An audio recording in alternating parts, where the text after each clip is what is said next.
संभल में पिछले साल 24 नवंबर को जामा मस्जिद के सर्वे के दौरान हिंसा भड़क उठी थी। इस दौरान पुलिस और सर्वे टीम के ऊपर पत्थर भी बरसाए गए थे। पुलिस अब तक हिंसा में शामिल और पत्थरबाजी करने वाले 50 से ज्यादा आरोपियों को गिरफ्तार कर चुकी है। वहीं 10 जनवरी को पुलिस ने संभल हिंसा में शामिल 2 और आरोपियों को गिरफ्तार किया है। बता दें कि पुलिस की गिरफ्त में आए दोनों आरोपियों के नाम असद और दिलनवाज हैं।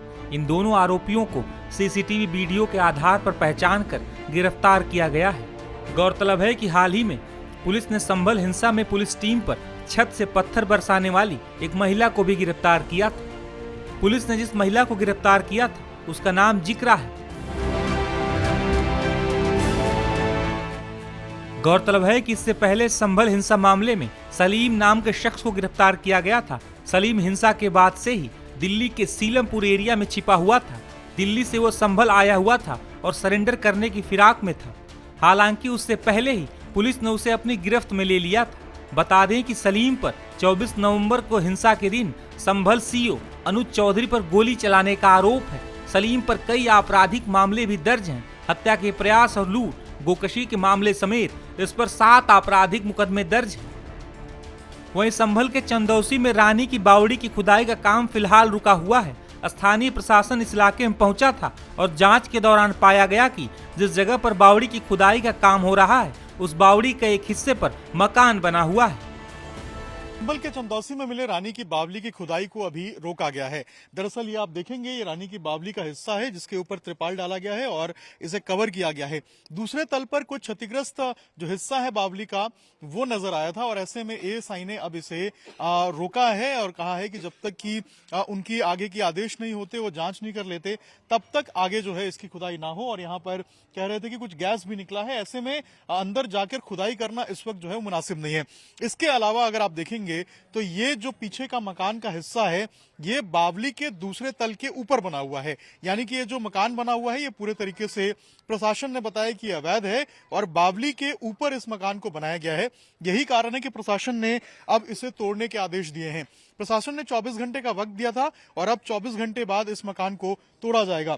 अगर ऊपर के हिस्से को आप देखेंगे तो देखिए वो जो बाउंड्री का हिस्सा है छत का, उसको कल देर रात जो है वो थोड़े हिस्से को तोड़ा गया था और आज जो है इस मकान को पूरे तरीके से तोड़ा जाएगा और 24 घंटे का यहाँ पर इस मकान को तोड़ने के लिए वक्त दिया गया था। प्रशासन की तरफ से कहा गया था कि आप 24 घंटे में खुद से जो है वो खाली करके इसे तोड़ ले, अन्यथा जो नगर पालिका की टीम है वो इसे तोड़ेगी। अगर आप फ्रंट इसका देखेंगे मकान का तो यहाँ देखिए, यहाँ मेन गेट पे अगर आप देखेंगे तो यहाँ पर एक नोटिस को जो नगर पालिका की टीम है उसने चस्पा किया है और इस नोटिस को अगर आप ध्यान से देखेंगे तो इस नोटिस के अंदर इस बात का जिक्र किया गया है कि 24 घंटे का वक्त जो है वो यहाँ पर दिया गया है और 24 घंटे के अंदर अगर आप इसको खाली नहीं करते हैं तो ये बावड़ी पर बने भवन को ध्वस्त किया जाएगा और इसकी सारी जो उत्तरदायित्व है ये इस मकान में रहने वाले लोगों का होगा। आप देखिए, ये गुलनाज और यूसुफ सैफी को लक्ष्मणगंज चंदौसी का जो रहने वाले हैं उनको ये नोटिस दिया गया है और नगर पालिका परिषद ने इस नोटिस को दिया है और कहा है कि आप जल्द से जल्द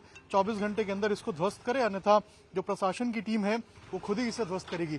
बताया जा रहा है कि ये जो मकान है आप इसी में रहते हैं? नहीं, मैं तो मिलने आया था केवल। अच्छा। ये है अंदर है, मालिक अंदर है जी। तो ये कितना पुराना मकान है, कब बना था कुछ पता है? इस बार मैं नहीं बताया, तो मैं आज ही मिलने आया हूँ इसे केवल। अच्छा, तो आज क्या ये मकान टूटेगा क्या? नहीं पता नहीं, नोटिस लगा हुआ है यहाँ पर, बाकी वो अंदर बताएंगे। आप लोग क्या बात हुई कि वो तोड़ेंगे खुद से या फिर प्रशासन टूटेगी इसको? नहीं, ये मुझे कुछ इस बारे में कुछ नहीं पता। सॉरी। देखिए, लोग आ रहे हैं मिलने के लिए, लेकिन यही मकान है जिसको बताया गया है प्रशासन की तरफ से कि ये अवैध रूप से बनाया गया है और यही कारण है कि 24 घंटे का वक्त दिया गया है इसको तोड़ने के लिए। लेकिन बताया गया है कि आज जो है यहाँ पर जो ध्वस्तीकरण की कार्रवाई है वो यहाँ पर प्रशासन करते हुए नजर आएगी और जो पीछे का ऊपर का जो हिस्सा था कुछ, उसको कल रात में तोड़ा गया है। आप देखिए, यही वो पूरा बावली है। अब इस बावली को यहाँ पर ढक दिया गया है और कोशिश की जा रही है कि इस बावली को जो है वो ठीक से रखा जाए ताकि आगे जो है इसकी खुदाई हो सके। आप यहीं पे थे, क्या बातचीत हुई? कल नोटिस चस्पा किया गया है पीछे के मकान पे, क्या निकला है?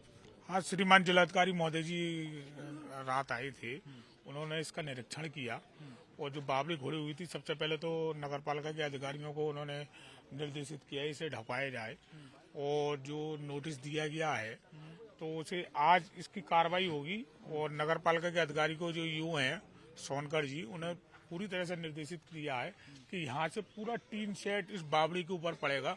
जो आगामी वर्षा काल है, अगर वर्षा आ जाती है तो बावड़ी को, ऐतिहासिक बावड़ी को किसी प्रकार का नुकसान नहीं हो, तो उसे सुरक्षित रखने के लिए यहाँ टीन शेड पड़वाया जाएगा। कल निर्देश दे दिया गया है।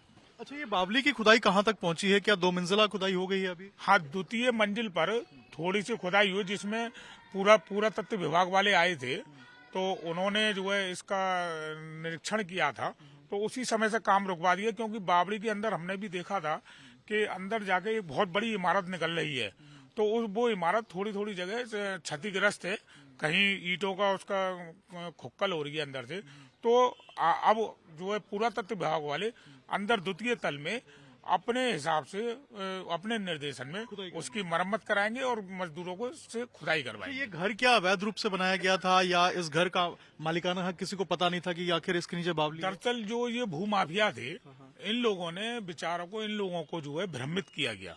इन लोगों को ना तो उसमें जो इन लोगों ने जो बेनामी वगैरह, रजिस्ट्री वगैरह करवाई है, ना तो उसमें कोई गाटा संख्या उन्होंने दी।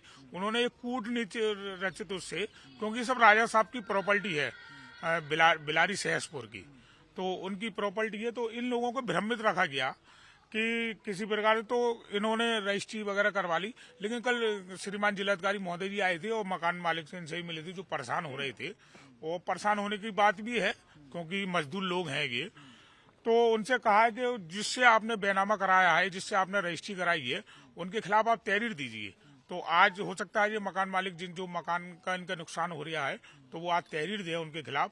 और स्पष्ट रूप से जिला प्रशासन ने ये भी कह दिया, अगर आपका जो उन्हें भूमाफिया को चिन्हित करके उनसे जो है उनका मुआवजा भी हो सकता है दिलवाया जाएगा। और आज इसकी जो ध्वस्तीकरण की कार्रवाई है वो की जाएगी? हाँ, आज की जाएगी। तो 24 घंटे का वक्त मिला था इस मकान को खाली करने के लिए, और अब इस मकान की जो ध्वस्तीकरण की कार्रवाई है वो आज की जाएगी। 2 बार नोटिस दिया गया था प्रशासन की तरफ से, और अब जो नोटिस है वो घर पे चस्पा किया गया है, और आज जो ध्वस्तीकरण की कार्रवाई है वो यहाँ पर की जाएगी। रानी की बावली है, कहते हैं 300-400 साल पुरानी ये बावली है, और इसका एक प्राचीन इतिहास रहा है।